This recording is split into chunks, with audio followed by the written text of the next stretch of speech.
नमस्कार, आप देख रहे हैं स्पेशल एडिशन और मैं हूं आपके साथ नेहा दुबे। कोरोना वैक्सीन को लेकर सरकार ने तैयारियां तेज कर दी है। पूरे देश में ड्राई रन शुरू हो चुका है। केंद्रीय स्वास्थ्य मंत्री डॉक्टर हर्षवर्धन ने कहा कि कोरोना की वैक्सीन पूरे देश में मुफ्त लगाई जाएगी। सबसे पहले 3 करोड़ लोगों को वैक्सीन फ्री में दी जाएगी। इनमें 1 करोड़ स्वास्थ्य कर्मी और 2 करोड़ फ्रंटलाइन वर्कर शामिल है। इसके बाद प्राथमिकता सूची में शामिल 27 करोड़ लोगों को जुलाई तक वैक्सीन लगाए जाने की संभावना है। एक रिपोर्ट देखें।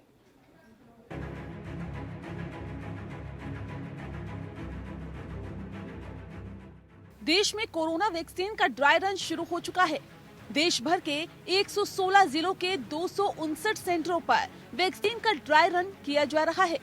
वहीं दिल्ली में 3 सेंटरों पर ड्राई रन चल रहा है। कोरोना वैक्सीन को लेकर सब्जेक्ट एक्सपोर्ट कमेटी की शुक्रवार को अहम बैठक हुई। इसमें ऑक्सफोर्ड एस्ट्राजेनेका की कोरोना वैक्सीन कोविशील्ड को इमरजेंसी अप्रूवल देने पर विचार किया गया, जिसके बाद सीरम इंस्टीट्यूट द्वारा बनाई जा रही कोविशील्ड वैक्सीन के आपात इस्तेमाल को मंजूरी दे दी गई है। ऐसे में अब लोगों की उम्मीदें बढ़ गई है। केंद्रीय स्वास्थ्य मंत्री डॉक्टर हर्षवर्धन ने कहा कि कोरोना की वैक्सीन पूरे देश में मुफ्त लगाई जाएगी। पहले फेज में 3 करोड़ लोगों को कोरोना वैक्सीन फ्री में दी जाएगी। इनमें 1 करोड़ स्वास्थ्य कर्मी, 2 करोड़ फ्रंटलाइन वर्कर्स शामिल है। बाकी प्राथमिकता सूची में शामिल 27 करोड़ लोगों को जुलाई तक कैसे कोरोना वैक्सीन दी जाएगी, इसके बारे में फैसला लिया जा रहा है।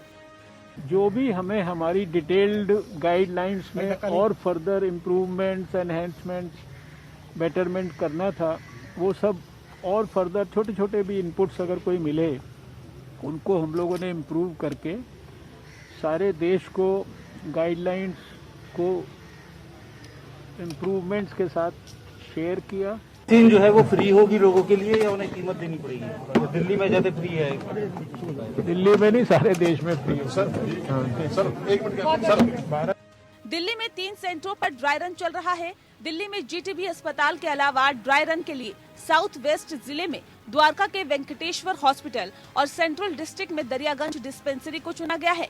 शनिवार को जीटीबी अस्पताल पहुंचकर केंद्रीय स्वास्थ्य मंत्री डॉक्टर हर्षवर्धन ने ड्राई रन का जायजा लिया और कहा कि हमारी वैक्सीन का रिकवरी रेट दुनिया में सबसे अच्छा है।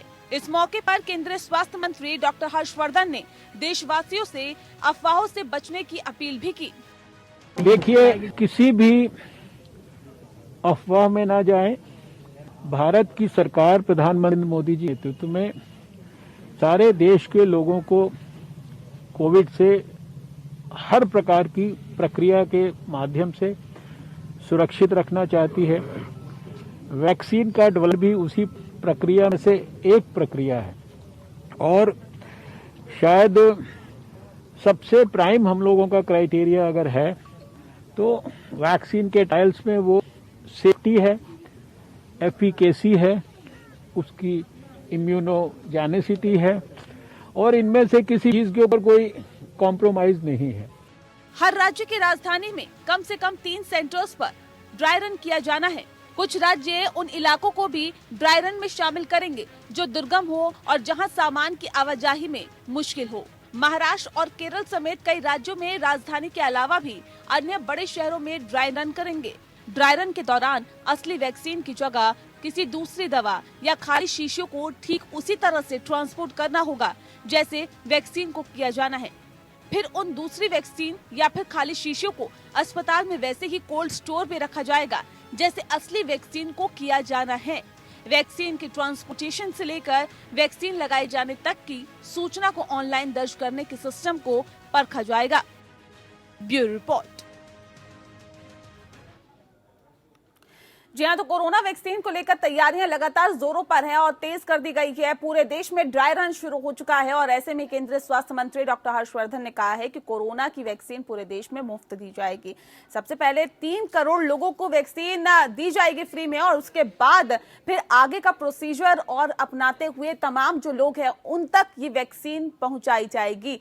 यानी कि 1 करोड़ ऐसे लोग जो कि स्वास्थ्य कर्मी हैं, 2 करोड़ वो लोग जो कि फ्रंटलाइन वर्कर है, उन 3 करोड़ लोगों को सबसे पहले वैक्सीन दी जाएगी। इसके बाद ही प्राथमिकता सूची में शामिल 27 करोड़ लोगों तक जुलाई तक ये वैक्सीन पहुंचाने का कार्य किया जाएगा, जिसके मद्देनजर ये ड्राई रन किया जा रहा है, जो अपने आप में बहुत महत्वपूर्ण है। आज इस विषय पे हम तफसील से चर्चा करेंगे। हमारे साथ खास मेहमान मौजूद है, उनसे आपका परिचय करा देते हैं। डॉक्टर राहुल भार्गव जी हमारे साथ है, कैंसर विशेषज्ञ हैं। डॉक्टर DR राय साहब हमारे साथ जुड़ गए हैं, जो कि पूर्व उपाध्यक्ष है IMA के। साथ ही हमारे साथ डॉक्टर राजेश सिन्हा जी जुड़ गए हैं, जो कि एम्स की डॉक्टर हैं। और साथ ही हमारे साथ डॉक्टर विजय खैरा जी जुड़ गए हैं, जो कि प्रवक्ता हैं BJP के। आप सभी का बहुत स्वागत है हमारे खास कार्यक्रम स्पेशल एडिशन में। सबसे पहला सवाल मेरा डॉक्टर राहुल भार्गव आपसे है, क्योंकि ये जो तैयारियां हम देख रहे हैं, लगातार तैयारियां की जा रही है, और ये तैयारियां दरअसल आज से नहीं, काफी पहले से की जा रही है। सरकार लगातार इस बात को कह रही है कि कोरोना वैक्सीन जैसे ही आएगी वैसे ही लोगों तक पहुंचे, बहुत सेफ्टी से पहुंचे, उसके लिए तमाम तैयारियां, उसके लिए तमाम जो खाका है सरकार ने तैयार कर रखा है। अब तो ड्राई रन भी पूरे देश में चल रहा है। ऐसे में क्या आपको लगता है कब तक लोगों तक ये जो कोरोना वैक्सीन है वो पहुंच पाएगी? देखिए, बहुत ही जरूरी बात ये समझना है, आज देश के लिए बहुत इंपॉर्टेंट दिन है, और as a corona warrior, frontline warrior, मैं बहुत ही ज्यादा खुश और हर्षोल्लासित हूँ, क्योंकि हमारे को वैक्सीन अब मिलने वाली है। और वो भी वो वैक्सीन, एस्ट्राजेनेका की वैक्सीन, जो 2 से 8 डिग्री पे रखी जा सकती है, जिसकी सेफ्टी बिल्कुल पूरी तरीके से प्रूवन है, और एफिकेसी भी प्रूवन है कि 90 से 95% ये लोगों में काम करेगी। ऐसे में अगर हम अब डेटा देखें बैकड्रॉप में कि हमारे लिए कितना चैलेंजिंग होगा कि 135 करोड़ लोगों को वैक्सीनेशन करना, उससे ज्यादा जरूरी चीज कि पहले चरण में 3 करोड़ लोगों को वैक्सीन देना, एक ये आपस में सबसे बड़ी ह्यूमन एंडेवर है वैक्सीनेशन का। तो 1994 के पोलियो वैक्सीन से भी हमने बहुत चीजें सीखी है और हम सीख रहे हैं। अब हम इसमें देखें, अमेरिका में 10 दिन में 1 मिलियन लोग, मतलब 10 लाख लोगों को वैक्सीन लगाई गई, जबकि उनका टारगेट 31 तारीख तक 20 मिलियन लोगों को लगाना था, और सिर्फ 2.8 मिलियन लोगों को ही लगा पाए, मतलब 28 लाख लोगों को लगा पाए। उन जैसे समृद्ध देश में जब लॉजिस्टिक चैलेंजेस आ रहे हैं, तो देश में भी कुछ ना कुछ लॉजिस्टिक चैलेंजेस आएंगे। तो सबसे पहली प्रॉब्लम लॉजिस्टिक चैलेंजेस की, दूसरी प्रॉब्लम पॉलिटिकल इंटरफेरेंस की इन टर्म्स, उसको हम कास्ट, क्रीड और रिलीजन में वैक्सीन को बांटे। तीसरी चीज, लोगों में वैक्सीन हेजिटेंसी को लेकर परेशानी आएगी। तो अगर हम मोटी 3 चीजों पर चर्चा करें, vaccine hesitancy, political interference in terms of, नहीं, बात हम अभी चुनौतियों की करेंगे कि आखिर जब ये वैक्सीन लोगों तक पहुंचेगी तो कौन कौन सी चुनौतियां आएगी। हालांकि ड्राई रन उसी के लिए है कि जो चुनौतियां आ रही है उसका बहुत बेहतर तरीके से सामना किया जा सके। डॉक्टर राहुल भार्गव, मैं फिर लौटूंगी आपके पास, फिलहाल रुक करते हैं डॉक्टर DR राय साहब का। डॉक्टर DR राय साहब, सवाल इस बात को लेकर है जिस बात का जिक्र अभी डॉक्टर राहुल भार्गव कर रहे थे कि देखिए, अब ये जो वैक्सीन है जब लोगों तक पहुंचेगी तो जाहिर तौर पे चुनौतियां सामने आएगी। वो चुनौतियां किस तरह से आएगी और उन चुनौतियों का कैसे सामना किया जाए, इसीलिए ये ड्राई रन है।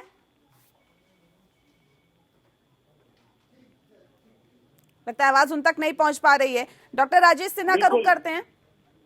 बट आपने सवाल पूछा है, उसका जवाब बिल्कुल है कि ड्राई रन अगर सक्सेसफुल होता है तो 95% चांसेस हैं कि वैक्सीन भी प्रॉपर तरीके से लोगों तक पहुंच पाएगी, दुर्गम जगह जो है वहां तक पहुंच पाएगी और सेफली पहुंच पाएगी। जो सबसे बड़ी बात है सेफ्टी की, कि किस तरीके से कोल्ड चेन मेंटेन करके लोगों तक पहुंचा पाएगी।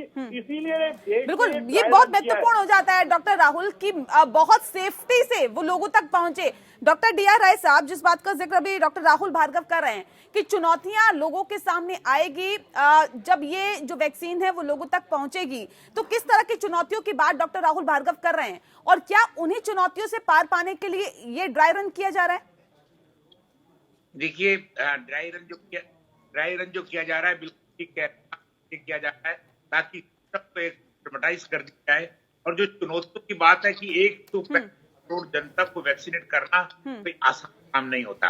और सरकार ने अभी कहा कि 1 करोड़ जो हमारे हेल्थ वर्कर्स हैं उनको पहले करेंगे, और 2 करोड़ जो हमारे फ्रंट लाइन वॉरियर्स हैं, और उनको भी इस प्रकार से सिस्टम बनाया गया है जिस प्रकार से इलेक्शन के अंदर पता होता है इन लोगों की लिस्ट में इतनी उम्र वाले हैं, इस सेंटर के ऊपर इतने मिनट में जाएंगे, और उनको हर व्यक्ति को कम से कम 45 मिनट्स पे अपना लगेगा, क्योंकि इंजेक्शन लगने के बाद आधा घंटा वहीं पे इंतजार करना पड़ेगा। तो एक मैंडेटरी हो गया है, कल कोई अगर उसको कोई इंजेक्शन हो तो उसको उसी वक्त वहां पे मैनेज कर लिया जाए। दूसरा, जिस वक्त वैक्सीन चालू हो जाएगा, हर आम व्यक्ति ये सोचेगा यार मैं लग जाऊं, मैं भी चला जाऊं, मैं भी चला जाऊं। थोड़े दिन हो सकता है हमको इस प्रकार की समस्या आएगी, लेकिन सरकार ने उसका भी इंतजाम किया है कि आपके पास SMS आएगा, आपको कहाँ पहुंचना है, कितने बजे पहुंचना है और क्या डॉक्यूमेंट ले जाके पहुंचना है। तो देखिए ना, इस वक्त पूरा विश्व इस महामारी से परेशान है और हर व्यक्ति चाहता है कि उसको जल्दी कारगर इलाज मिल जाए। तो उसकी तरफ झपटा झपटी तो होगी, लेकिन सरकार ने अपनी तरफ से पूरे काम किए हैं। Health department, health worker, foreign warrior सब बता दिया गया है कि किसी को असुविधा ना हो और जो व्यक्तियों का नाम लिस्ट में है उनको टाइम के ऊपर वैक्सीनेशन मिल जाए। बिल्कुल टाइम पर वैक्सीनेशन मिल जाए, ये बहुत महत्वपूर्ण है और यही वजह है कि सरकार लगातार बहुत गंभीरता से इस पूरे मसले को ले रही है। पहले 4 राज्यों में इस ड्राई रन को किया गया और उसके बाद जब सफलता मिलती हुई दिखाई दी तो उसके बाद पूरे देश में इस ड्राई रन को किया जा रहा है। डॉक्टर राजेश, सवाल इस बात को लेकर है कि अब क्योंकि जिस तरह से इस वैक्सीन को मंजूरी मिल गई है और अब ये कहा जा रहा है कि लोगों तक पहुंचाया जाएगा इस वैक्सीन को, और साथ ही साथ बताया ये भी जा रहा है कि जिस तरह से वैक्सीन तकरीबन 90 से 95% कारगर साबित हुई है और ये इसको रखना भी, क्योंकि फाइजर की बात करें, मॉडर्ना की बात करें तो जाहिर तौर पर उनको रखना, उनको कैरी करना और हमारे यहाँ पर क्योंकि एक बड़ी जनसंख्या वाला देश है, वहां तक लोगों तक, गांव तक, देहात तक, कस्बे तक, हर जिले तक पहुंचाना एक बड़ी चुनौती सरकार के लिए होती। लेकिन जिस तरह से एस्ट्राजेनेका की लगातार बात की जा रही है, इसको सुरक्षित तरीके से लोगों तक पहुंचाना अब जाहिर तौर पे बहुत बड़ी चुनौती तो नहीं है, लेकिन ऐसे में अब आपको क्या लगता है कि अब और कौन कौन सी वैक्सीन है जो अभी ऑन द वे जिसे कहा जा सकता है और बहुत जल्दी उनको भी मंजूरी मिल सकती है? देखिए, ऐसा है कि ये तो अभी कह पाना मुश्किल है कि हमारे पास ऑप्शन तो है, हमारे पास फाइजर का ऑप्शन है, हमारे पास मॉडर्ना है, हमारे पास एस्ट्राजेनेका है। जो हमें अभी जहां तक अभी तक हमारे एक्सपर्ट ने कहा कि ये जो वैक्सीन एस्ट्राजेनेका का जो है ये बड़े आराम से लोगों के बीच जा सकता है और पहुंचाया जा सकता है और दिया जा सकता है।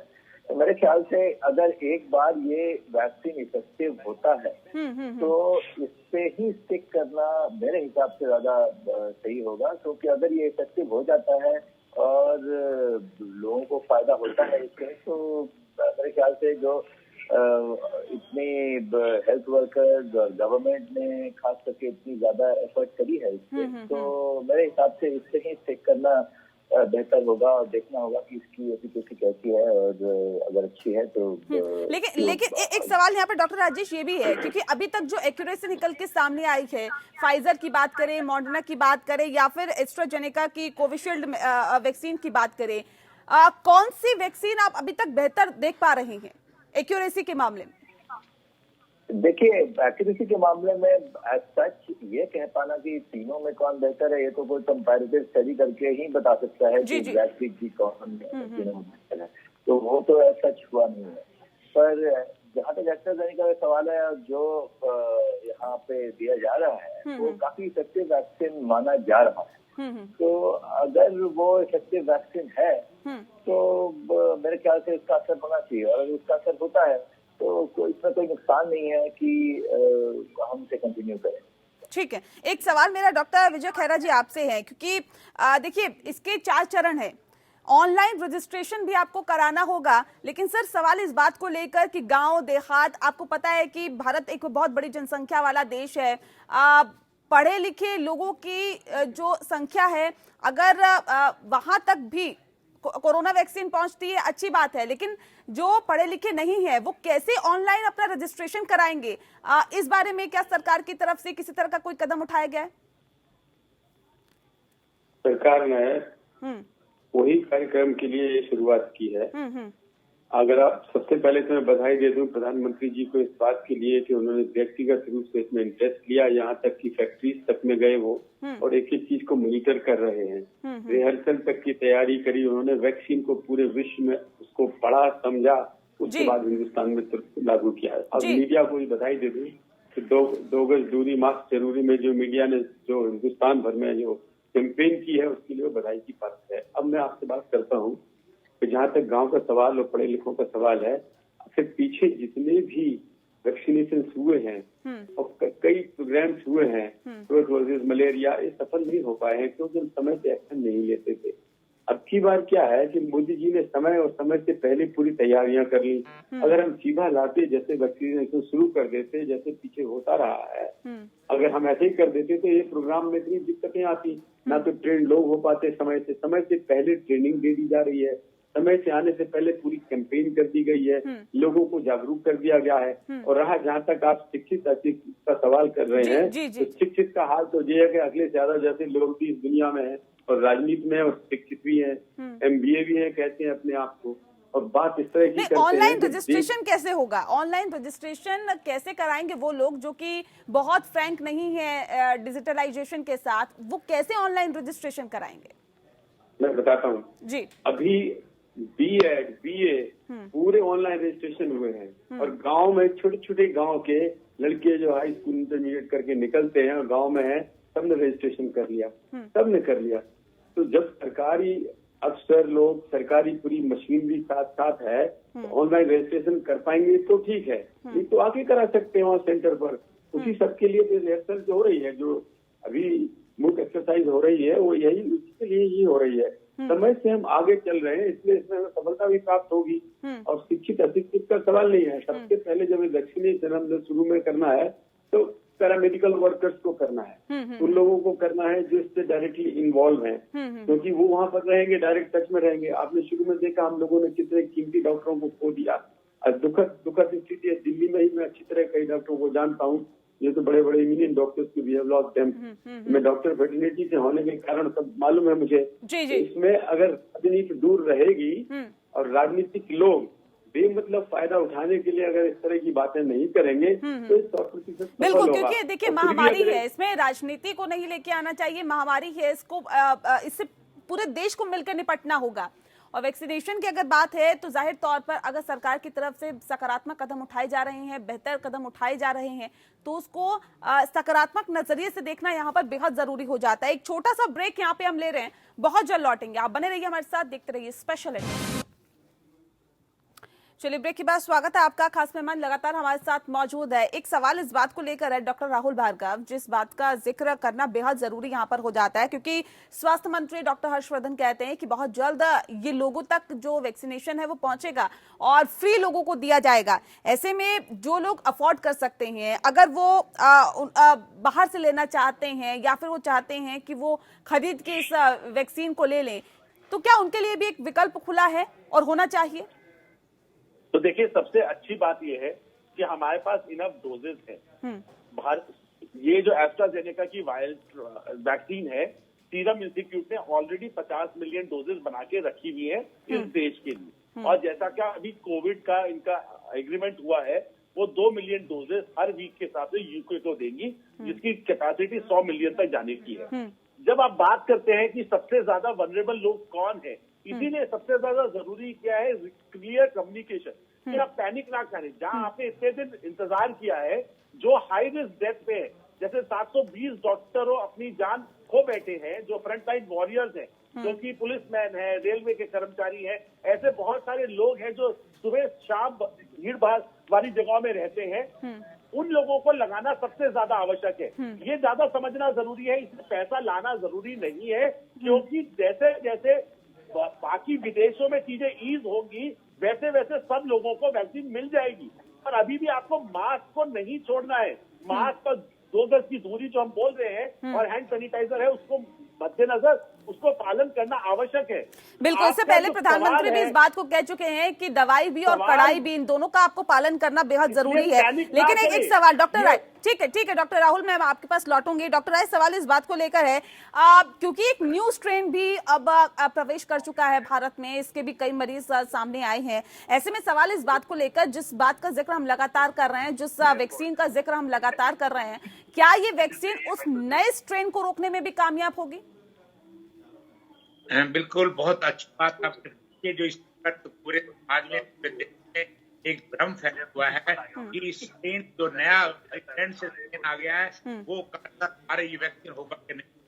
बिल्कुल। सारी हमारे डाटा ये क्या है कि उसका स्ट्रेन का हमारे वैक्सीन नहीं है, और वैक्सीन पूरा असर करेगा, पूरी इम्यूनिटी बनाएगा उस स्ट्रेन। और जैसी, और मैं आपको बता दूं कि जो वैक्सीन बनाया जाता है, जैसे म्यूटेशन होते रहते हैं, वैक्सीन किए जाते हैं, लेकिन इस वक्त जो भी स्ट्रेन उसका आया है उससे कोई ऐसा खतरा नहीं है, सिवाय एक बात का कि वो जल्दी से ज्यादा फैलता है, लेकिन वो फैटिलिटी उसकी ज्यादा नहीं है और कोई डरने की बात। और दूसरा, अफवाहों में जाने की जरूरत नहीं है। सबसे बड़ी बात है, अफवाहों में जाने की जरूरत नहीं है। मैं आपके माध्यम से एक बार जरूर कहना चाहूंगा, जो लोग पिछले महीने और लेकर आए हैं, वो कृपा करके अपने आप को खुद वॉलंटियर करें। उन लोगों ने अपनी एड्रेस छिपा रखे हैं, उन लोगों ने अपने मोबाइल नंबर गलत दे रखे हैं। इस तरह देश को बचाना और समाज को बचाना, घर को बचाना, बिल्कुल, ये खुद की अपनी एक जिम्मेदारी होती है। अपनी उस जिम्मेदारी, अपने कर्तव्यों को यहाँ पर समझने की बहुत जरूरत है। एक सवाल यहाँ पर आपसे है मेरा, डॉक्टर राजेश सिन्हा जी, सवाल इस बात को लेकर कि एक खबर ये भी निकल के सामने आई थी कि अमेरिका में जो लोग हैं वो वैक्सीनेशन से बच रहे हैं, वो कह रहे हैं कि हमें वैक्सीनेशन नहीं चाहिए। सवाल इस बात को लेकर, ये जो डर, ये जो खौफ की स्थिति लोगों में है, क्या इसकी मुख्य वजह आप मानते हैं कि वैक्सीन बनने के बाद भी लोग कहते हैं कि नहीं, हमें वैक्सीनेशन नहीं चाहिए, हमें वैक्सीन नहीं चाहिए? क्या इसकी ये भी वजह है कि लोग ये चाह रहे हैं कि अगर इसका कुछ रिएक्शन हो जाता है तो उनके लिए ज्यादा घातक होगा? एक्चुअली ये सारी बातें या सारी चीजें तब होती हैं जब कोई एक तरह की बात फैला दी जाती है, कोई अफवाह फैला दी जाती है, या किसी तरह की खबर आ जाती है कि जी इस वैक्सीन से इस तरह का कोई कॉम्प्लिकेशन हो सकता है। और फिर उसके बाद कई सारे ऐसे लोग होते हैं जो उसे फैला देते हैं बात को। तो एक लार्ज नंबर यूएस में नो टू वैक्सीन का वो चल रहा है उनका। रीजन ये है कि उनके मन में ये डर है कि उस वैक्सीन को लेने से ऐसा ना हो कि हमें कोई नुकसान हो जाए।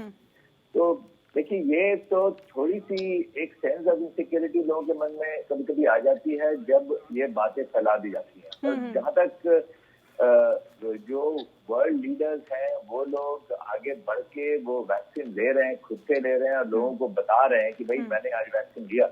जैसे आपने देखा होगा, कई वर्ल्ड लीडर्स ने वैक्सीन लिया और उन्होंने दिखाया कि हमने वैक्सीन लिया है, और ये डरने की बात नहीं है। तो हमारी ये ड्यूटी है कि हम इस तरह से लोगों को बताएं कि ऐसे डरने की बात नहीं है। देखिए, 100% तो कोई भी चीज नहीं होता फुल प्रूफ, बट अगर सक्सेसफुल है मैक्सिमम और 99%, तो उसको ये मान के चलें कि ये 100 ही है, क्योंकि अब ये अफवाहें फैलने से लोगों के मन में डर होता है और डर होने से पैनिक आता है। तो मेरे ख्याल से मीडिया का रोल यहाँ पर आता है कि लोगों को अश्योर करें कि भाई ऐसी कोई घबराने की बात नहीं। बिल्कुल। एक सवाल यहाँ पर डॉक्टर विजय खैरा जी आपसे भी है, क्योंकि बहुत महत्वपूर्ण हो जाता है जानना कि फ्री में वैक्सीन लोगों तक पहुंचे, ये अच्छी बात है। डॉक्टर हर्षवर्धन भी इस बात को कह रहे हैं कि फ्री में लोगों तक की वैक्सीन पहुंचनी चाहिए और हर व्यक्ति तक ये मिलनी चाहिए। लेकिन सवाल इस बात को लेकर है, जो सवाल मैंने डॉक्टर राहुल भार्गव से पूछा था, वो मैं आपसे भी एक पूछना चाहती हूँ कि स्वास्थ्य मंत्री ने ये जरूर कहा है कि लोगों को फ्री मिलेगी, लेकिन जो लोग अफोर्ड कर सकते हैं, जो लोग पैसे देके खरीद सकते हैं, क्या उनके लिए भी एक विकल्प खुला रहेगा? ये कई मॉडलिटीज तो ऐसी है, छोटी छोटी बातें जो अभी तय हो जाएंगी। शुरुआत होने से पहले इसके ऊपर निर्णय ले लिया जाएगा। लेकिन अभी आप एक बात कह रही थी कि अमेरिका में लोग डर रहे हैं, तो मैं उसको क्लियर कर देता हूँ। कमला हैरिस ने लिया है, उपराष्ट्रपति है वहाँ की, उन्होंने सामने सबके बैठ के वैक्सीन लगवाई है। इसी तरीके से बहुत सारे और प्राइम मिनिस्टर देश कई कंट्रीज के उन्होंने भी लगवाई है, जहाँ जहाँ बहुत फैला है। ये अच्छी बात है कि हिंदुस्तान में काफी कुछ हम लोग बेहतर स्थिति में है आज, इसको कंट्रोल कर सके हम लोग। डॉक्टर हर्षवर्धन इसमें बधाई के पात्र हैं और सारे डॉक्टर हिंदुस्तान भर के वो भी बधाई के पात्र हैं, जिन्होंने रात दिन एक कर दिया अपनी जान पर भी खेल कर। हमें तो अच्छी तरह से पता है, कई डॉक्टर्स इसमें पॉजिटिव भी हुए, बीमार भी हुए, 10 दिन रहे भी घर में। ये सब नहीं डॉक्टर खैरा, ये चीजें इसलिए भी निकल के सामने आई क्योंकि वैक्सीन लगने के बाद कुछ लोगों में उसका रिएक्शन भी हुआ, जिस वजह से लोगों में कहीं ना कहीं डर बैठ गया था कि अगर हम वैक्सीनेशन लेंगे तो हो सकता है कि आने वाले वक्त में हमें किसी तरह की दिक्कतों का सामना ना करना पड़े। नहीं, ये बात सच नहीं है। रिएक्शन का जहाँ तक सवाल है जी। वो तो कई सारे इंजेक्शन में होता है, हाँ। पुरानी वैक्सीन भी होता है, इवन टेबलेट का भी हो जाता है रिएक्शन, इंडिविजुअल आदमी पे भी निर्भर करता है, और वो माइनर रिएक्शन का कंट्रोल कर लिया जाता है। रिएक्शन से डरने की तो बिल्कुल जरूरत नहीं है। छोटा मोटा हेडेक है, जी, मैलेज है, ये सब छोटी छोटी चीजें रिएक्शन में किसी भी दवा से हो सकती है। हाँ, ये तो वैक्सीन है, लेकिन इसके ऊपर काफी कुछ काम कर लिया गया है पूरे विश्व में भी और हिंदुस्तान में भी इसके ऊपर काफी काम हुआ है। इसलिए हम समझते हैं कि वो सुरक्षित है, और बाकी जो डॉक्टर्स प्रैक्टिस में वो तो बता ही रहे हैं कि सुरक्षित है। तो हम आई थिंक हम लोग को विश्वास करना चाहिए, राजनीतिक लोगों को दूर रहना चाहिए इस सबके प्रचार से। उनका एक ही काम है कि मोदी की वैक्सीन है इसलिए विरोध करो, मोदी जी ने ठीक है। टेस्ट किया तो विरोध। चलिए डॉक्टर राहुल बाकी भार्गव का लोग रुख कर लेते हैं, कुछ कहना चाह रहे हैं काफी देर से डॉक्टर राहुल। देखिए, सबसे बड़ी बात है ये वैक्सीन हेजिटेंसी होती है। हाँ। सर्वे में भी पाया गया कि 30 से 40% लोग वैक्सीन नहीं लगवाना चाहते। हाँ। पर सबसे बात जरूरी है कि ये एक इररिस्पॉन्सिबल बिहेवियर है। अगर आप वैक्सीन नहीं लगाते और कोरोना से ग्रसित होते हैं तो हो सकता है आपको ना हो, पर आपके माँ बाप हैं और जो लोग बूढ़े हैं आपके घर में, वो लोग डेथ की तरफ अग्रसर हो सकते हैं। तो इस इररिस्पॉन्सिबल बिहेवियर को छोड़ के हमको वैक्सीन पे विश्वास करना पड़ेगा। अगर थोड़े बहुत साइड इफेक्ट होते भी हैं जो कि परमानेंट नहीं है या जो बहुत ज्यादा घातक नहीं है, जिसके लिए सेफ्टी और रिक्वायरमेंट चीजें तय की जा चुकी है और उसको सेफली मॉनिटर किया जा रहा है, उसके चलते हुए आपको लेकिन डॉक्टर राहुल ऐसी बहुत सारी वैक्सीन है जिसका जिक्र अभी डॉक्टर विजय खैरा जी कर रहे थे। इनका कहना है कि इन्फ्लुएंजा वैक्सीन से बुखार आता है। हाँ। इन्फ्लुएंजा वैक्सीन से बुखार आता है, ओरल पोलियो की अपनी प्रॉब्लम्स आई है। बिल्कुल। इसका क्या मतलब हमने वो नहीं दी क्या? हमने ओरल पोलियो को हटाया है। तो वैक्सीन पे आपको विश्वास करना पड़ेगा, भले ही वो 3 से 6 महीने के लिए हो, हर साल लगे, पर वही एक तरीका है हॉस्पिटलाइजेशन कम करने का। आपको ये भी समझना पड़ेगा कि एक बार एक बिल्कुल सही बात आपने बोली, वही एक तरीका है इस कोरोना की चेन को तोड़ने का। भले ही जो इम्यूनिटी सिस्टम है वो डेवलप 3 से 6 महीने के लिए ही हो, लेकिन अगर चेन को ब्रेक करना है, कोरोना को आपको भगाना है या फिर कोरोना से निजात पानी है या देश को कोरोना मुक्त करना है, तो जाहिर तौर पर आपको इस वैक्सीन पर भरोसा करना ही होगा। एक और छोटे से ब्रेक के लिए रुक रहे हैं, बहुत जल्द लौटेंगे। आप बने रहिए हमारे साथ, देखते रहिए स्पेशल एडिशन। चलिए ब्रेक के बाद स्वागत है आपका। देश भर में कोरोना वैक्सीन को लेकर चर्चा जोरों पर है। वैक्सीनेशन के लिए ड्राई रन की शुरुआत हो चुकी है, लेकिन इस बीच समाजवादी पार्टी के मुखिया और पूर्व सीएम अखिलेश यादव का विवादित बयान सामने आया है। दरअसल उन्होंने कहा है कि वो कोरोना की वैक्सीन नहीं लगवाएंगे। अखिलेश यादव ने कहा कि मुझे बीजेपी की वैक्सीन पर बिल्कुल भरोसा नहीं है। अखिलेश यादव का बयान तो आया ही, उस पर बीजेपी नेताओं की कड़ी प्रतिक्रिया आई है। यूपी के डिप्टी सीएम केशव प्रसाद मौर्य ने पलटवार किया है। उन्होंने कहा कि अखिलेश यादव को वैक्सीन पर भरोसा नहीं और उत्तर प्रदेश वासियों को अखिलेश यादव पर भरोसा नहीं।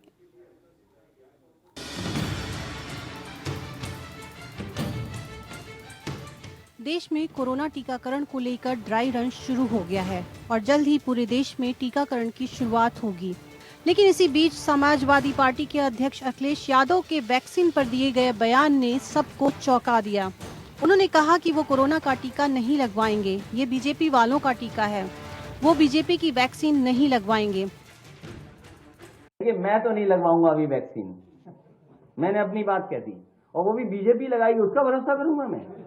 अरे जाओ भाई, अरे अपनी सरकार आएगी सबको फ्री वैक्सीन लगेगी, हम बीजेपी का वैक्सीन नहीं लगवा सकते। अखिलेश के बयान पर यूपी के उप मुख्यमंत्री केशव प्रसाद मौर्य ने पलटवार करते हुए उनके बयान को चिकित्सकों और वैज्ञानिकों का अपमान बताया। उन्होंने कहा कि इस बयान के लिए अखिलेश को माफी मांगनी चाहिए। उत्तर प्रदेश के पूर्व मुख्यमंत्री श्री अखिलेश यादव जी, आपने कोरोना वैक्सीन लगाने से मना करके एक तरह से केवल इस देश की सरकार का ही नहीं बल्कि इस देश के उन वैज्ञानिकों का, उन डॉक्टरों का जिन्होंने दिन रात परिश्रम करके इस वैक्सीन को तैयार किया है, जिसे लेने के लिए पूरी दुनिया और पूरा देश लगातार प्रतीक्षा कर रहा था, और आपने वह लगाने से मना करके वह भी उसका सार्वजनिक बयान दे करके जो किया है वह निश्चित तौर से यह सबका अपमान है, और आपसे मैं अपेक्षा करूंगा कि इसके लिए आप माफ़ी मांगें। अखिलेश के बयान की लखनऊ ही नहीं दिल्ली में भी निंदा की गई। अखिलेश यादव जी एक युवा नेता थे जिनको कम उम्र में उत्तर प्रदेश का मुख्यमंत्री बनने का अवसर मिला। वो वहाँ पर भी विफल हुए, जो दुर्भाग्यपूर्ण था। और अब उससे दुर्भाग्यपूर्ण इनकी ये स्टेटमेंट है जब वो कहते हैं कि वो वैक्सीन नहीं लगाएंगे और इसको भाजपा की वैक्सीन कहते हैं। अखिलेश यादव जी की ये टिप्पणी दुर्भाग्यपूर्ण है और किसी पार्टी के साथ जोड़कर देखते हैं तो इससे बड़ा दुर्भाग्य क्या होगा कि एक युवा नेता इस तरह की स्टेटमेंट देता है। कोरोना महामारी से विश्व में लाखों लोगों की मौत हो चुकी है। हालांकि भारत में सरकार के प्रयत्नों से बीमारी पर काफी हद तक काबू पाया गया है और ऐसे में जब वैज्ञानिकों के दिन रात के परिश्रम के बाद वैक्सीन देशवासियों को मिलने वाली है, अखिलेश यादव के बयान पर सवाल उठना लाजमी है। वैक्सीन को लेकर सियासत करना और आम जनता के बीच भ्रम फैलाना सही नहीं है। Bureau report. चलिए, खास मेहमान लगातार हमारे साथ मौजूद है डॉक्टर विजय खैरा जी। सवाल इस बात को लेकर, अखिलेश यादव को क्यों ऐसा लगता है कि ये भाजपा की वैक्सीन है? वो शुद्ध हर चीज को राजनीतिक ढंग से देखते हैं। कोई भी निर्णय हो, जनता के हक में हो या न हो, उनको खाली ये देखना उन्हें राजनीतिक लाभ कहाँ मिल सकता है। अच्छा, वैसे तो सत्ता में बहुत लोग हैं, आते हैं जाते हैं, सत्ता से चले जाते हैं। बहुत कम लोग हैं राजनेता जो मानसिक संतुलन खो बैठते हैं। जिस तरह की इन्होंने आज बात की, सिर्फ यही नहीं, सवाल इस बात को लेकर कि ये देश का टीका है, ये भाजपा का टीका है या फिर ये वैज्ञानिकों की मेहनत है? ये अगर इसे बीजेपी से जोड़कर देखा जाए तो डॉक्टर राहुल भार्गव, ये क्या सही है? क्या इसको पॉलिटिकल रंग देना सही है? मेरी बात नहीं पूरी। ये बहुत ही ज्यादा अखिलेश यादव ये बहुत ही लगवाएं, ज्यादा ये महत्वपूर्ण नहीं है। वो ना लगवाना ना लगवाएं, इस जनता में भ्रम तो ना फैलाएं कि भारतीय जनता पार्टी की वैक्सीन है। ये भ्रम तो ना फैलाएं कि प्रधानमंत्री क्या पाकिस्तान में बनती तो वैक्सीन लगवाते। ये हो क्या गया इसको? नेता है, पूर्व मुख्यमंत्री, क्या बोल रहे हैं? देखिए, दो चीजें समझना सबसे ज्यादा आवश्यक है इसमें। एक, उनके अनुयायी होंगे, उनके फॉलोअर्स होंगे। जब वो बोलते हैं मैं टीका नहीं लगवाऊंगा, इसका मतलब 100, 200, 1000, 10,000, 1 लाख, 1 करोड़ फॉलोअर्स में एक गलत मैसेज जाता है जो देश के हित में नहीं है। भले ही राजनीति करिए, जो भी देश के हित में है वैसी राजनीति करिए। और आज का ये जो स्टेटमेंट है ये बहुत ही दुर्भाग्यपूर्ण है, क्योंकि ये डॉक्टरों को हर्ट करता है, साइंटिस्ट को हर्ट करता है, जो देश के लिए सुबह से शाम तक वैक्सीन बनाने की कोशिश कर रहे हैं। हमने पैंडेमिक में इतनी सारी चीजें खोई हैं, इसके बाद भी अगर हमें समझ में नहीं आती कि देश हित सबसे बड़ा है, उसके बाद जान सबसे बड़ी है, तब हम क्या करेंगे इस देश में? और जो 1 करोड़, अगर 1 करोड़ के फॉलोअर्स हैं और वो टीका नहीं लगवाते तो आप सोचिए पोलियो जैसा कितना हाहाकार मच जाएगा। तो मेरा निवेदन है सारी पॉलिटिकल पार्टी से कि इसको मोदी जी का टीका ना मानिए। वो प्रधान सेवक है, प्राइम मिनिस्टर है, उनके नेतृत्व में ये चीजें चल रही है। इसको रिलीजन का, कास्ट का, पॉलिटिक्स का, पॉलिटिकल पार्टी का जामा ना बनाए। यहाँ पर सोचने की जरूरत है। और जाहिर तौर पर एक सवाल मेरा यहाँ पर डॉक्टर राय साहब आपसे है कि पोलियो को लेकर भी, पोलियो की दवा को लेकर भी तमाम तरह के भ्रम फैलाने की बात की गई थी। अभी डॉक्टर राहुल ने भी इसका जिक्र किया। सवाल इस बात को लेकर है कि जब इस तरह का भ्रम फैलाने की कोशिश की जाती है तो इसका खामियाजा उन पॉलिटिकल पार्टियों को नहीं भुगतना पड़ता, उन नेताओं को नहीं भुगतना पड़ता, बल्कि अगर भुगतना पड़ता है तो सीधे आम जनता को भुगतना पड़ता है। और ये चीज हमने देखी भी कि किस तरह से पोलियो की दवा को लेकर भ्रम फैलाया गया, उसका खामियाजा कैसे जनता ने भुगता है। कोरोना को लेकर भी, अगर उसकी वैक्सीन को लेकर भी ये भ्रम फैलाया जा रहा है तो ये कितना दुर्भाग्यपूर्ण है डॉक्टर राय? एक चिकित्सक, मेडिकल होने के नाते मैं कोई राजनीतिक देना चाहता, लेकिन ये जरूर कहूंगा कि ओछी राजनीति कहलाएगी। आपको अपने वैज्ञानिकों के ऊपर, आपको अपने डॉक्टर को कितना विश्वास होना चाहिए। और सारी दुनिया ने उनका लोहा मान, आज तक कभी भी कोई भी वैक्सीन 5 और 10 साल पहले नहीं बना।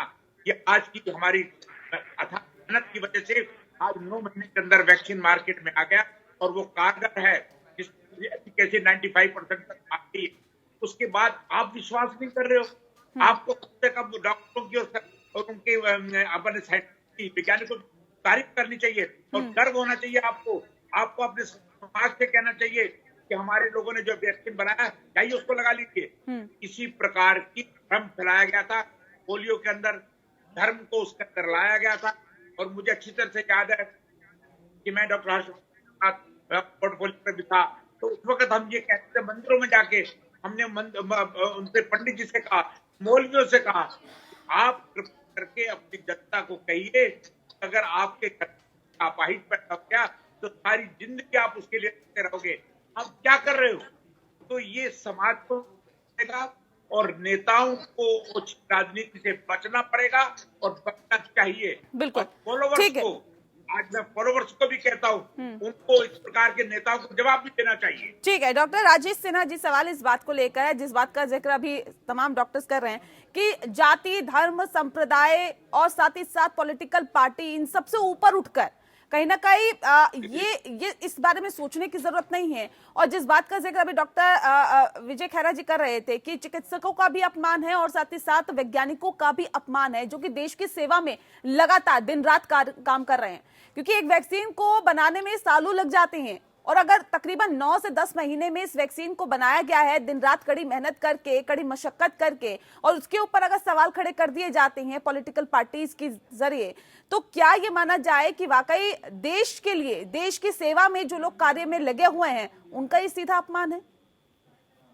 देखिए, ये बहुत ही दुर्भाग्यपूर्ण है और मुझे ऐसा लगता है कि जो आम जनता है वो ज्यादा इस बात पे तवज्जो नहीं देगी, उसका इम्पोर्टेंस नहीं देगी इन बातों का, क्योंकि उन्हें भी समझ में आता है कि कुछ चीजें किस कारण से कही गई हैं। तो मेरे ख्याल से उनकी बातों से ज्यादा इम्पोर्टेंट बातें मीडिया की होगी आज के डेट में, और इसलिए मैं मीडिया से रिक्वेस्ट करूंगा कि इनकी रिस्पॉन्सिबिलिटी है कि लोगों के बीच सही बातें ले जाएं और लोगों को बताएं कि ये सेफ है और मतलब ये जनता के भले के लिए किया गया है और काफी एफर्ट से किया गया है। देखिए, एक वैक्सीन बनाने में सालों लग जाते हैं। ये वैक्सीन आप देखिए 1 साल भी नहीं हुआ और ये तैयार हो गया और लोगों के बीच पहुंच रहा है और उसका फायदा लोग लेंगे। हाँ। ये बहुत बड़ी बात है। बिल्कुल, और बिल्कुल यहाँ पर ये समझने की जरूरत है। देखिए, पॉलिटिकल पार्टीज के नेताओं को ये समझने की जरूरत है कि उनका अगर एक बयान सामने आता है तो उसका सीधा प्रभाव आम जनता पर पड़ता है। आम जनता बहुत समझदार है, जनता जनार्दन सब जानती है कि उनके भलाई के लिए क्या है, उनके भलाई के लिए क्या नहीं है, लेकिन फिर भी सोच समझकर ही कहीं ना कहीं कोई भी बयान देना चाहिए, और वो भी इस वक्त पर ऐसी सिचुएशन में जब बात कोरोना वैक्सीन की है, जब बात इस महामारी से निपटने की है, तो जाहिर तौर पर हर उस बयान को सोच समझ कर देना चाहिए जो कि सीधा जनता पर प्रभाव डालता है। इस वक्त मैं आपको बता दूं कि उमर अब्दुल्ला ने ये कहा है कि जिस तरह से कोरोना वैक्सीन आई है उसका ड्राई रन चल रहा है, वो खुशी खुशी इस वैक्सीन को लगवाएंगे। सीधा इस पे रिएक्शन ले लेती हूं मैं डॉक्टर विजय खैरा से। विजय जी, कैसे देखते हैं इसे आप? मैं समझा नहीं आप क्या पूछना चाह रहे हैं। डॉक्टर विजय खैरा जी, सवाल इस बात को लेकर है, एक तरफ अखिलेश यादव ये कहते हैं कि बीजेपी की वैक्सीन है और हम तो इस वैक्सीन को नहीं लगवाएंगे, लेकिन उसी दूसरी तरफ उमर अब्दुल्ला ने ये कहा है कि कोरोना वैक्सीन मैं खुशी खुशी लगवाऊंगा। कैसे देखते हैं इसे? खुशी की बात है। उमर अब्दुल्ला अगर राष्ट्रधारा के साथ चल रहे हैं, वो लोगों का दर्द समझ रहे हैं, अब लोग ठीक होंगे, वो समझ रहे हैं कि वैक्सीन की सत्यता क्या है, तो अच्छी बात है। अखिलेश यादव का जहाँ तक सवाल है, उनके ऊपर अब टिप्पणी कहाँ तक की जाए, जो उन्होंने जो हरकत की है बड़ी ओछी है, बड़ी तुच्छ विचारों से उन्होंने इस बात को बोला है, उनको नहीं ये बोलना चाहिए था। अब माफी तो क्या मांगेंगे वो और क्या मांगे, ये कौन बोलेगा उनसे। पर ये उम्मीद एक पूर्व मुख्यमंत्री से नहीं की जा सकती, जो उन्होंने इतनी घटिया बात आज बोली है। वो ना लगवाएं, उनकी मर्जी है। लोगों से क्यों कह रहे कि बीजेपी की वैक्सीन ही बना, ये भी कहना है कि हमारी सरकार आएगी तो सभी को फ्री कोरोना वैक्सीन दी जाएगी। जाहिर तौर पे देखिए, सरकार आती है जाती है, लेकिन यहाँ पर ये समझने की जरूरत है कि इस वक्त बहुत जरूरी है कि देश को कोरोना जैसी महामारी से निकालना है, तो ऐसे में हम सबको मिलकर आगे आने की जरूरत है। तमाम राजनीतिक पार्टियों के नेताओं को आगे आने की जरूरत है, ताकि आम जनता ये भी समझ सके कि कोरोना वैक्सीन अगर बनाई है तो कितनी कड़ी मेहनत से बनाई गई है, और इस पे भरोसा हमें करना चाहिए और किस हद तक करना चाहिए ये भी आपको बेहद समझने की जरूरत है। एक छोटा सा ब्रेक यहाँ पर। चलिए, ब्रेक के बाद स्वागत है आपका। खास मेहमान लगातार हमारे साथ मौजूद है डॉक्टर डी आर राय साहब। आपसे मेरा एक छोटा सा सवाल ये है कि सब्जेक्ट एक्सपर्ट कमेटी ने क्योंकि एक बैठक की और उसके अंदर ऑक्सफोर्ड एस्ट्राजेनेका की जो कोवैक्सीन है उसको मंजूरी दे दी गई कि जो अप्रूवल है उसे देने पर विचार किया गया। सवाल इस बात को लेकर कि ऐसे कौन कौन से मापदंड होते हैं जिस पर ये दवाई, ये जो कोरोना की जो वैक्सीन है या फिर कोई भी वैक्सीन जब खरी उतरती है तभी उसके बाद अप्रूवल दिया जाता है? देखिए, पहले एक बीच में आपको ये बता दूं, कभी चर्चा योगदान से वैज्ञानिकों की आपको जान के दुख होगा बहुत ज्यादा कि आज की तारीख तक 150 डॉक्टरों ने अपनी जान गंवा दी है सिर्फ सेवा करते हुए। उसके योगदान को आप लोग कैसे भूल सकते हैं? और उसके बाद आप उनको क्वेश्चन मार्क लगा रहे। उन्होंने दुनिया को, अपने घर को छोड़ा, इतिहास को छोड़ा, सिर्फ जनता के लगे रहे और जिसका रिजल्ट ये हुआ कि आज 9 महीने की वैक्सीन आ गई है और आप उसके ऊपर क्वेश्चन मार्क कर रहे हो। ये होती है एक बात। दूसरी बात आप कह रही है मापदंड क्या है? जब भी कोई वैक्सीन जाती है सबसे पहले देखा जाता है उसकी इम्यूनिटी कितनी में आ रही है। तो अभी जो वैक्सीन का ट्रायल चल रहा है, जैसे कोविशील्ड के बारे में ये क्या है, कोविशील्ड के जो सेकंड डोज दी जाएगी वो 4 हफ्ते बाद दी जा सकती है, लेकिन लेटेस्ट डाटा से ये उसको एक्सटेंड कर सकता है 12 हफ्ते तक। यानी कि आपके पास आज के देने के बाद उसके अंदर महीने 1.5 महीने तक किया है, जब आ जाती तो हम कहते उसको पोस्टपोन कर दें।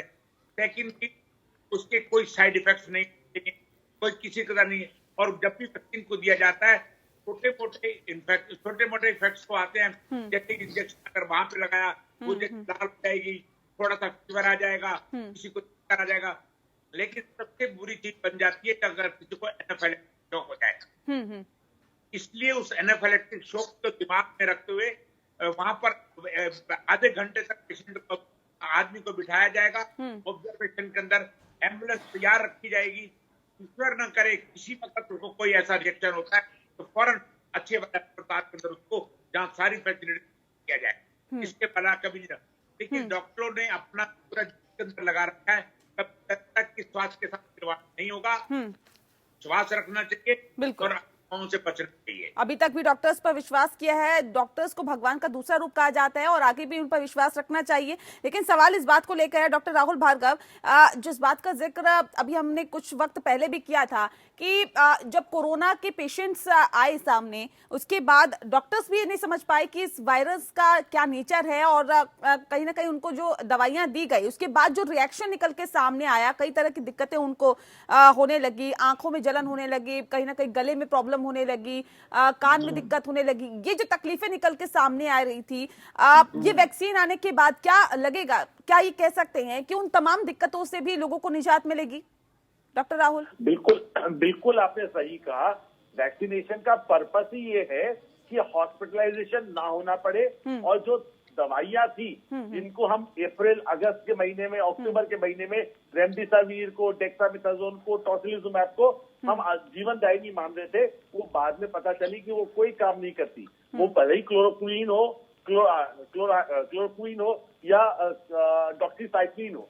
अब इम्पोर्टेंट बात यह है कि हमारे को ये पता चला कि इतने वॉलंटियर्स में कि वैक्सीन देने के बाद कोविड की ट्रांसमिशन कम होता है, हॉस्पिटलाइजेशन रेट कम होते हैं और मृत्यु दर कम होती है। तो इसीलिए जरूरत इस बात की है कि जैसे ही वैक्सीनेशन लगेगी वैसे ही सिर्फ और सिर्फ हॉस्पिटलाइजेशन नहीं, उनकी मृत्यु दर भी कम होगी, हॉस्पिटलाइजेशन भी कम होगा, दवाइयों का यूसेज कम होगा और इससे जो एक बोझ जो मिडिल क्लास पे, मिडिल तबके पे पड़ रहा था, इकोनॉमिक बर्डन जो पड़ रहा था दवाइयों और हॉस्पिटलाइजेशन की वजह से, वो भी कम होगा और वो सुरक्षा के घेरे में आके सुरक्षित तरीके से इकोनॉमी में अपनी जान फूंक पाएंगे। क्योंकि हम ऑलरेडी नेगेटिव में है, नेगेटिव से पॉजिटिव लाना और पॉजिटिव से उस रफ्तार को तेज चलाने के लिए आपको भयमुक्त होना सबसे ज्यादा जरूरी है। तो वैक्सीन देखिए कितना सारे काम एक साथ आपके बिल्कुल कितने सारे काम एक साथ करेगी। लेकिन ऐसे में एक सवाल यहाँ पर डॉक्टर राजेश सिन्हा जी पूछना बहुत महत्वपूर्ण हो जाता है, क्योंकि कुछ वक्त पहले सरकार की तरफ से भी ये कहा गया कि सभी को कोरोना वैक्सीन की जरूरत नहीं है, जिसकी क्रिटिकल सिचुएशन हो वो कोरोना वैक्सीन को ले, या फिर जो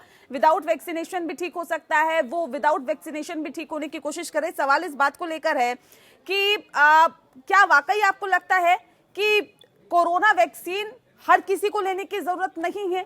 अगर जरूरत हो या फिर जरूरत बहुत ज्यादा हो तभी इस वैक्सीनेशन को लेना चाहिए?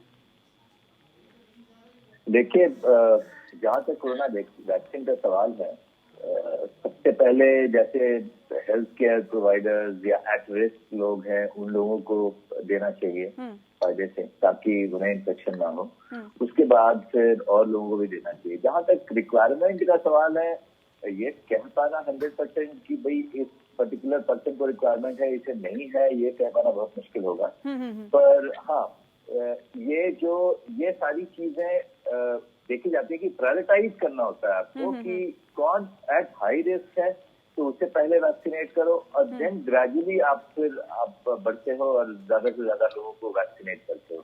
तो मेरे ख्याल से यही तरीका सरकार ने भी अपनाया है और यही तरीका होना चाहिए।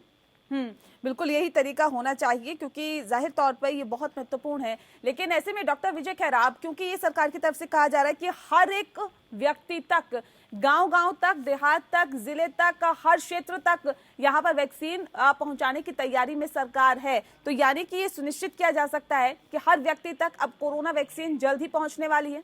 डॉक्टर विजय खैरा जी। अभी आप एक प्रश्न कर रही थी कि आप क्या हर एक को लेना चाहिए। हम समझते हैं लगभग सभी को लेना चाहिए।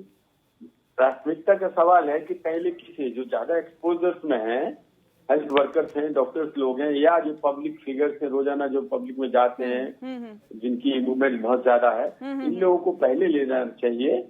और जो लोग गांव में भी, जहाँ जिनका जिस गांव या शहर में ज्यादा फैल रहा हो, उनको पहले लेना चाहिए। जहाँ बिल्कुल जीरो हो, उनको बाद में लेना चाहिए। लेकिन ये अगर चलती रही बीमारी तो लेना सबको चाहिए। पर एक निवेदन जरूर मैं आज करूंगा कि मैं समझता हूँ कि अखिलेश यादव के अलावा अब और कोई खलनायक नेता पैदा नहीं होगा जो अच्छे कार्यक्रम में पलीता लगाने का प्रयास करे। ये मैं जरूर विनय करूंगा सारे नेताओं से, सारी पार्टियों के लोगों से कि एक आदमी अगर रास्ता भटक गया है, उसे माफ किया जा सकता है, जनता भी उसे माफ भी करते, लेकिन बाकी लोग ऐसा न करें जो डॉक्टरों के साथ डॉक्टरों को बदनाम करें।